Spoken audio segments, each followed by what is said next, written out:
واقعے کی ابتدا کیسے ہوئی؟ مدینہ منورہ میں ایک یہودی شخص تھا جس کا نام لبید بن آسم تھا۔ اس نے نبی کریم صلی اللہ علیہ وسلم کے خلاف حسد اور دشمنی کی بنا پر جادو کرنے کا ارادہ کیا۔ اس نے جادو کے لیے نبی کریم صلی اللہ علیہ وسلم کے بال مبارک اور کنگھی کے دندانے استعمال کیے اور ان چیزوں پر جادو کر کے انہیں ایک کنویں بیر زروان میں چھپا دیا۔ جادو کا اثر کیسے ظاہر ہوا؟ کچھ عرصے بعد نبی صلی اللہ علیہ وسلم پر اس جادو کا اثر ظاہر ہونے لگا۔ آپ وسلم کو ایسا محسوس ہوتا کہ آپ نے کوئی کام کیا ہے، حالانکہ آپ نے نہیں کیا ہوتا تھا۔ یہ اثر صرف دنیاوی جسمانی معاملات تک محدود تھا۔ اہم بات، دین وحی اور قرآن پر اس کا کوئی اثر نہیں ہوا۔ نبی صلی اللہ علیہ وسلم کی دعا اور اللہ کی مدد۔ جب یہ کیفیت زیادہ محسوس ہوئی تو نبی صلی اللہ علیہ وسلم نے اللہ تعالیٰ سے دعا کی۔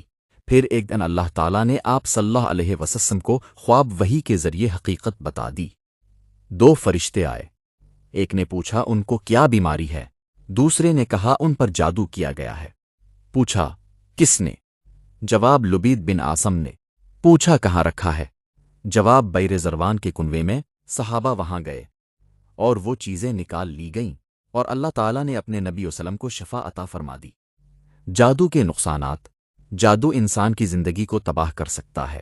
دل میں بے چینی، گھریلو جھگڑے، بیماری یا وہم، عبادت سے دوری۔ اگر آپ کو لگے کہ آپ پر جادو کا اثر ہے تو کسی کے پاس بھاگنے کی ضرورت نہیں۔ نبی کریم صلی اللہ علیہ وسلم نے ہمیں خود طریقہ سکھایا ہے۔ سورۃ الفلق پڑھیں، سورۃ الناس پڑھیں اور اپنے اوپر دم کریں، ہاتھوں پر پھونک کر پورے جسم پر پھیر لیں۔ طریقہ کیا ہے؟